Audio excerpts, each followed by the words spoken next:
सोनम रघुवंशी लंबे वक्त तक खबरों में रहने के बाद भले ही ये नाम अब कम सुनाई दे रहा हो, लेकिन कहानी अभी खत्म नहीं हुई है। आज इंडिया एट 9 में बात करेंगे सोनम रघुवंशी के प्लान बी के बारे में और उसके बाद बात करेंगे इस बार की अमरनाथ यात्रा में क्या क्या बदल गया और साथ ही बात करेंगे पश्चिम बंगाल की राजधानी कोलकाता में दरिंदगी का एक नए मामले के बारे में। तो खबरों का सिलसिला शुरू करते हैं। नमस्कार, मेरा नाम है यश कपूर, आप देख रहे हैं समय इंडिया एट 9। पश्चिम बंगाल की राजधानी कोलकाता में दरिंदगी का एक और मामला सामने आया है। आइए आपको बताते हैं क्या है वो मामला। पश्चिम बंगाल की राजधानी कोलकाता में करीब 1 साल पहले आरजी कर मेडिकल कॉलेज में छात्र के साथ रेप हुआ था और हत्या के आरोपियों को अभी तक सजा नहीं मिली थी। अब दरिंदगी का एक और मामला सामने आ गया है। दक्षिण कोलकाता के एक लॉ कॉलेज परिसर में एक छात्र के साथ कथित तौर पर सामूहिक बलात्कार करने के आरोपी में 3 लोगों को गिरफ्तार कर लिया गया है। आरोपी में कॉलेज के एक पूर्व छात्र सहित 3 लोग शामिल हैं, जिन्हें आज अदालत में पेश किया गया। एक पुलिस अधिकारी ने बताया कि महिला की शिकायत के आधार पर 3 लोगों को गिरफ्तार किया गया है। पीड़ित के अनुसार घटना 25 जून को हुई थी। मामले की जांच अभी चल रही है। फिलहाल पुलिस आरोपियों से पूछताछ में जुटी हुई है। एक अधिकारी ने भी बताया कि पुलिस ने आरोपियों के परिजनों को भी बुलाया है और घटना को लेकर पूछताछ कर रही है। हालांकि परिजन से पूछताछ के दौरान वारदात को लेकर कोई खास जानकारी अभी तक नहीं मिली। पुलिस ने कॉलेज के उस गार्ड रूम को भी सील कर दिया है, जहां कथित तौर पर 25 जून की शाम 7:30 बजे से 8:50 के बीच ये वारदात हुई। मुख्य आरोपी मनोजीत मिश्रा के सोशल मीडिया अकाउंट से पता चला कि वह कॉलेज में अखिल भारतीय तृणमूल कांग्रेस की युवा शाखा का पूर्व अध्यक्ष था। वर्तमान में वह कोलकाता के अलीपुर कोर्ट में एक आधिकारिक वकील के रूप में काम कर रहा है। जहां मिश्रा मुख्य आरोपी है और उस पर महिला के साथ बलात्कार करने के आरोप हैं, वहीं 2 अन्य लोग पहरा दे रहे थे और अपराध में उसकी मदद कर रहे थे। लड़की के अनुसार मनोजीत मिश्रा ने उसे जबरन अपने कब्जे में ले लिया और गार्ड रूम ले गया, जहां मिश्रा ने उसके साथ बलात्कार किया। पुलिस ने 3 आरोपियों के मोबाइल फोन भी जब्त कर लिए हैं। वरिष्ठ अधिकारी और फॉरेंसिक विशेषज्ञ कॉलेज में उस कमरे में नमूने एकत्रित करने के लिए पहुंच गए हैं जहां अपराध हुआ था। इसी बीच पश्चिम बंगाल में विपक्ष के नेता शुभेंदु अधिकारी ने सत्तारूढ़ टीएमसी सरकार पर हमला करते हुए कहा, इस राज्य में कुछ भी हो सकता है। पिछले साल आरजी कर मेडिकल कॉलेज और अस्पताल में एक जूनियर डॉक्टर के साथ बलात्कार और हत्या कर दी गई थी। राज्य में महिलाओं की कोई सुरक्षा नहीं है। मुख्यमंत्री अब इस छोटी सी घटना पर कह रही हैं कि पीड़िता को पैसे की पेशकश कर दी जाएगी, उन्हें इस्तीफा दे देना चाहिए। इस टिप्पणी पर प्रतिक्रिया देते हुए टीएमसी प्रवक्ता जयप्रकाश मजूमदार ने कहा, यह दुर्भाग्यपूर्ण है कि विपक्ष के नेता एक सामाजिक बुराई को लेकर हमला कर रहे हैं। हम सभी को मिलकर इस सामाजिक बुराई से लड़ना चाहिए। अब रुक करते हैं अपनी दूसरी खबर की ओर। अमरनाथ यात्रा में इस बार क्या क्या बदल गया। 3 जुलाई से शुरू हो रही अमरनाथ यात्रा के लिए प्रशासन ने पूरी तैयारी कर ली है।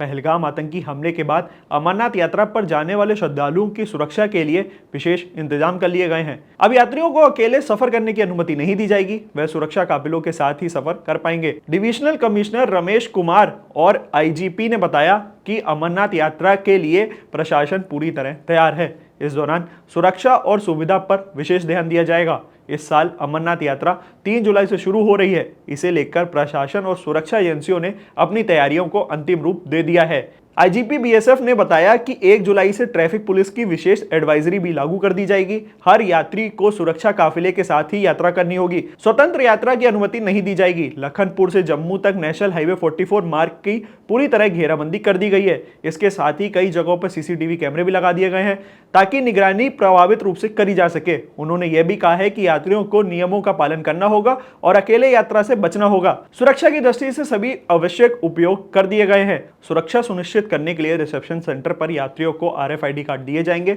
और रोड ओपनिंग पार्टी हर यात्रा की वाहन की निगरानी करेगी। डिविजनल कमिश्नर रमेश कुमार ने बताया कि इस बार अमरनाथ यात्रा में भोजन और स्वास्थ्य सेवाओं को प्राथमिकता दी जाएगी।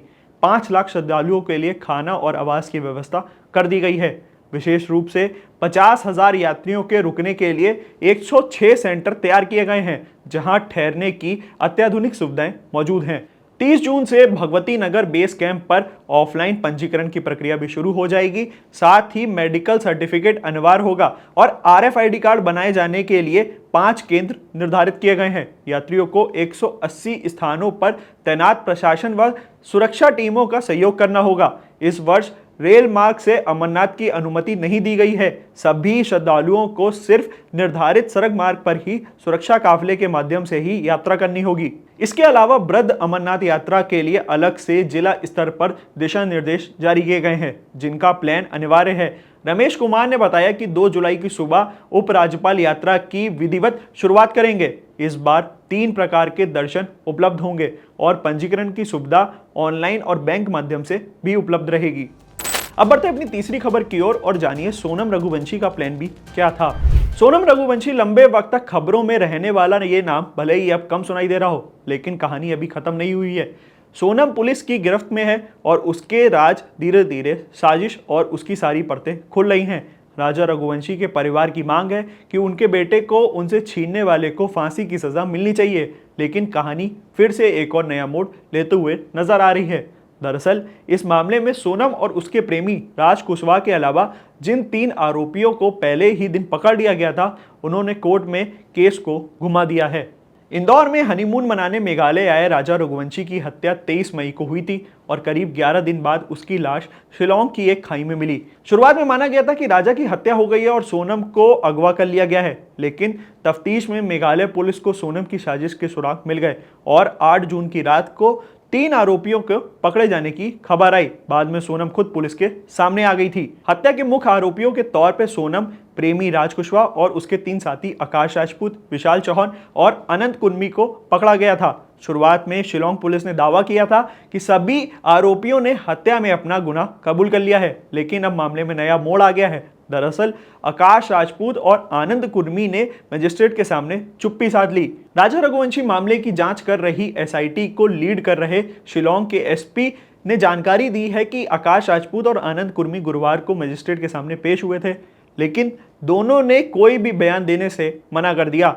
गुरुवार को 5 में से 2 आरोपियों को कोर्ट में पेश किया गया था। हालांकि उनका कहना है कि पुलिस के पास इन दोनों के खिलाफ पर्याप्त सबूत हैं। आकाश राजपूत और आनंद कुर्मी मध्य प्रदेश के ही रहने वाले हैं। हालांकि इनमें से 19 साल के आकाश की गिरफ्तारी यूपी के ललितपुर से हुई थी। वहीं आनंद को मध्य प्रदेश में बीना से पकड़ा गया था। ये दोनों राज कुशवाहा के बचपन के दोस्त हैं और दोस्ती के खातिर वो राजा रघुवंशी की हत्या करने के लिए शिलोंग चले गए थे। राज कुशवाहा खुद शिलोंग नहीं गया था, लेकिन उसने अपने दोस्तों को भेजा था। हालांकि राज कुशवाहा लगातार सोनम सहित 3 आरोपियों के संपर्क में था। राजा रघुवंशी को मारने का प्लान सोनम और राज ने मिलकर बनाया था। प्लानिंग के मुताबिक सोनम अपने पति राजा रघुवंशी को सुनसान जगह पर ले गई, जहां आकाश राजपूत, विशाल चौहान और आनंद कुर्मी ने मिलकर उसकी जान ले ली। हत्याकांड को अंजाम देने के बाद तीनों आरोपी ट्रेन से वापस इंदौर लौट गए। ये थी तमाम न्यूज अपडेट्स आज के लिए। ऐसी और भी वीडियोस के लिए बने रहिए हमारे साथ, देखते रहिए इंडिया.com। कैमरे के पीछे थे हमारे साथी बानू।